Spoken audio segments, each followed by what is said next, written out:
ఈ ధన్వంతరి జయంతి రోజే ధన్‌తేరస్ అని ఒక ఒక ప్రహసనం నడుస్తుంది ఇప్పుడు. హ్మ్. బంగారం కొనండి అని ఆ రోజు కొంటేనే లక్ష్మి మీ ఇంటికొస్తుంది అని జెప్పి చాలా జెప్తున్నారు. వాస్తవంగా ధనత్రయోదశి గాని, హ్మ్. లేకపోతే ఈ ధన్‌తేరస్. దీపావళి దీనికి గాని హ్మ్. త్రయోదశి గాని, ఇక్కడ విషయం ఏంటంటే బంగారం దానం ఇవ్వాలి. కొనడం కాదు. అమ్మో! దెబ్బకి పండగ ఆగిపోతదా? అప్పట్లో సువర్ణ దానం చేసేవారు. పెద్ద విషయం కాదు సువర్ణం అవును. అనేది అప్పట్లో అప్పట్లో. జేయడమా? అప్పట్లో సువర్ణ దానం అనేది బ్రాహ్మణుల్ని పిలిచి వాళ్ళకి సువర్ణ దానం ఇచ్చేవారు. ఓకే.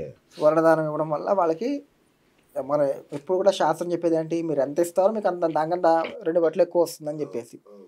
మన హస్తినాపురంలో ఒక కథ వస్తుంది. వీళ్ళ ఇంద్రప్రస్థాన ఇదవుతుంది. ఏది ఇంద్రప్రస్థాన ప్రవేశానికి ఒక్కొక్కళ్ళకి ఒక్కొక్క పని అప్పచెప్తారు. దాంట్లో కృష్ణుడు దుర్యోధనుడికి నువ్వు దానం ఇచ్చే పని అప్పగించు అని చెప్తాడు. ఎవరికి? ధర్మరాజుకి. ఆ! ధర్మరాజు ఫస్ట్ అర్థం కాదు ఎందుకు చెప్పాడో.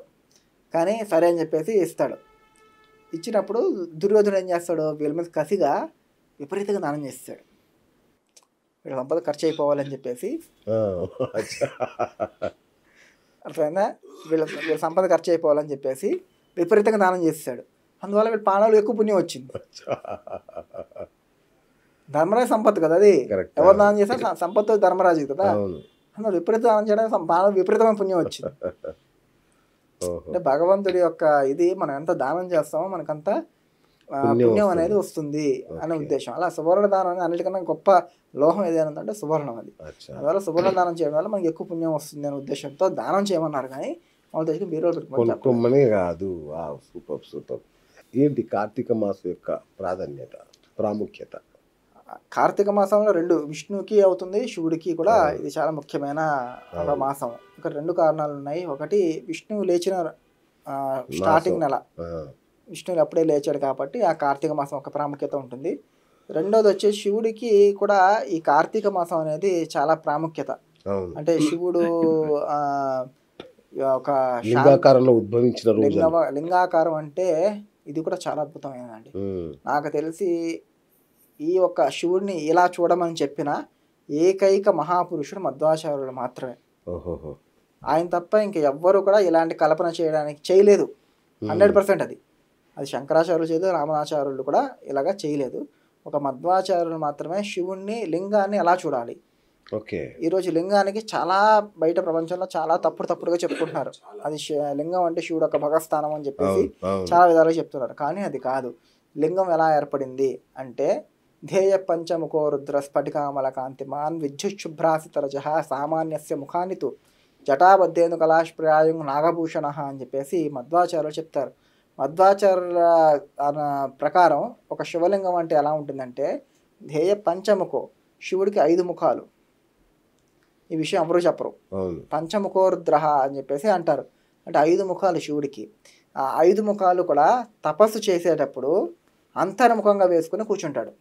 అచ్చా! అతనే 4 వైపుల ముఖాలు, పైన ఒక ముఖం. అవన్నీ లోపల ముఖాలు వేసుకున్నప్పుడు లింగాకారం వస్తుంది. అర్థమైందా? ఇలాంటి చింతన వీరెవ్వరూ చేయలేదు. అసలు వా!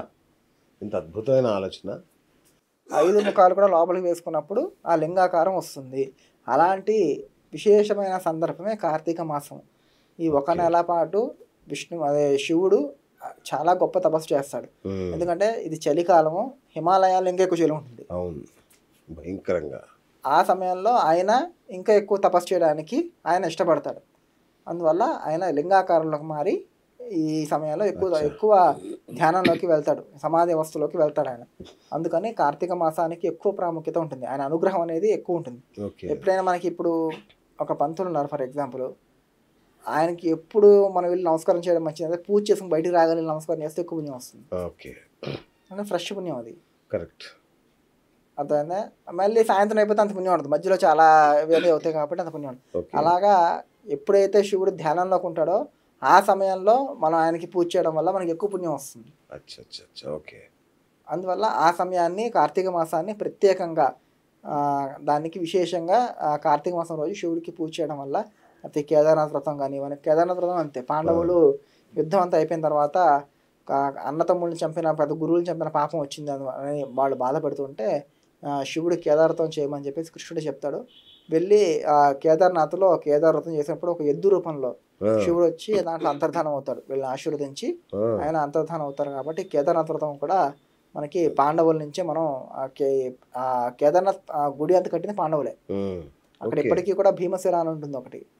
కేదార్నాథ్ ఎంత పెద్ద ఫ్లోటింగ్ వచ్చినా సరే, ఎంత పెద్ద సునామీ వచ్చినా సరే, ఎంత పెద్ద గంగానది పొంగి వచ్చినా సరే, కేదార్నాథ్కి ఎటువంటి ఆపద జరగదు. దానికి కారణం భీమశిల. ఒకే ఒక రాయి పెట్టాడు భీమసేనుడు. ఆ రాయి ఉండడం వల్ల కేదార్నాథ్ ఎటువంటి ఆపద రాదు. ఆ నీళ్ళ ప్రవాహం ఆ రాయిని కదపలేదు. ఓకే. ఇంకోటి ఈ కాలంలో లక్ష్మీ పూజ బాగా చేస్తారు కదా గురుగారు. లక్ష్మి ఉద్భవించిన సమయం కాబట్టి లక్ష్మీ పూజ చేస్తారు. లక్ష్మి, తులసి, పాలు, చంద్రుడు ఇవన్నీ పుట్టినవి ఇప్పుడే. అంటే ఇక్కడ విశేష కాలం ఏమైనా ఉంటుంది? అంటే సంపద రెట్టింపు అవ్వడం ఇట్లాంటిది ఏదైనా ఉంటుందా? ఎందుకు ప్రతిసారి చేస్తుంటాం మన లక్ష్మీ పూజ, ఈ కాలంలో చేసిన దానికి ఏంటి ప్రత్యేకత? అంటే ఇప్పుడు మీకు భారతదేశం మీద భక్తి ప్రతిరోజు ఉంటుందా? ఆగస్ట్ 15 రోజు మాత్రం వస్తుంది? ప్రతిరోజు ఉండాలి, కానీ మనకు ఆగస్ట్ 15 రోజే వస్తుంది. ఎందుకని? ఆ రోజు విశేషం. కరెక్ట్. ఉద్భవించిన కాలం కాబట్టి ఆ రోజు మనకు ఆగస్ట్ 15 స్వతంత్రం వచ్చింది. అది మన ప్రభుత్వం కూడా కొంచెం ఆలోచించి ఆగస్టులో వచ్చే అమావాస్య రోజు మన స్వతంత్ర దినోత్సవం జరుపుకుంటే చాలా మంచిది. మనం ఆగస్ట్ 15 అని చెప్పుకున్నా మళ్ళీ బ్రిటిష్ వాళ్ళ చేతిలో ఉన్నట్టే లెక్క. అది అంతేనా? బ్రిటిష్ వాళ్ళు ఫాలో అవుతామని అర్థం. ఓకే. ఇంగ్లీష్ క్యాలెండర్ మీరు ఎప్పటిదాకా ఫాలో అవుతారో అప్పటిదాకా బ్రిటిష్ ఫాలో అవుతున్నారు. ఇంకా ఆళ్ళే తెచ్చింది ఇంగ్లీష్ క్యాలెండర్. అంతకుముందు లేదు కదా మనకి ఇంగ్లీష్ క్యాలెండర్. సో ఆగస్ట్ రోజు అమావాస్య రోజు మనకు స్వతంత్రం వచ్చింది వాస్తవికంగా. కానీ ఇక్కడ ప్రాబ్లం అంటే మన అమావాస్య ఇదే ప్రాబ్లం. ఎప్పుడు అమావాస్య వస్తుందో మనం చూసుకోలేము కాబట్టి డేట్ ఒక ఫిక్స్ అవుతుంది కాబట్టి దాన్ని డేట్ పెట్టేశారు. కానీ మన పండగలన్నీ కూడా తిథి వారాల్లోనే నిర్ణయమై ఉంటుంది. దీపావళి కూడా ఎంత అద్భుతంగా చెప్తాడు ఒక కవి. కృష్ణుడు కన్యలందరినీ కాపాడాడు నరకాసురుడి నుంచి. దీపావళి రోజు సూర్యుడు కన్యలోకి ప్రవేశిస్తాడు. కన్య వదిలేసి ముందుకెళ్తాడు. కన్యారాశిని వదిలి ముందుకెళ్తున్నాడు సూర్యుడు. ఇవి రెండింటికి చాలా అద్భుతమైన సంబంధం ఇస్తాడు. అంటే కన్యలకి స్వతంత్రాన్ని ఇచ్చినవాడు కృష్ణుడు.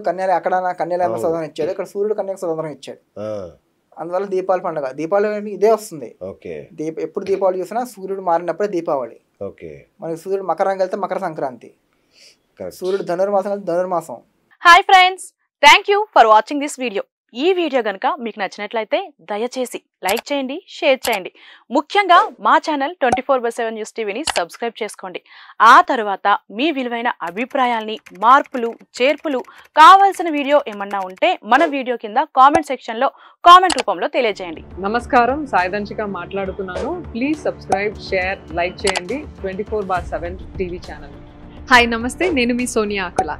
Please subscribe to 24/7 news TV. Hi అండి, అందరికీ నమస్తే. నేను Mankota Prasad. Please do subscribe 24/7 news TV. Political, entertainment and infotainment updates కోసం like, share, subscribe 24/7 news TV.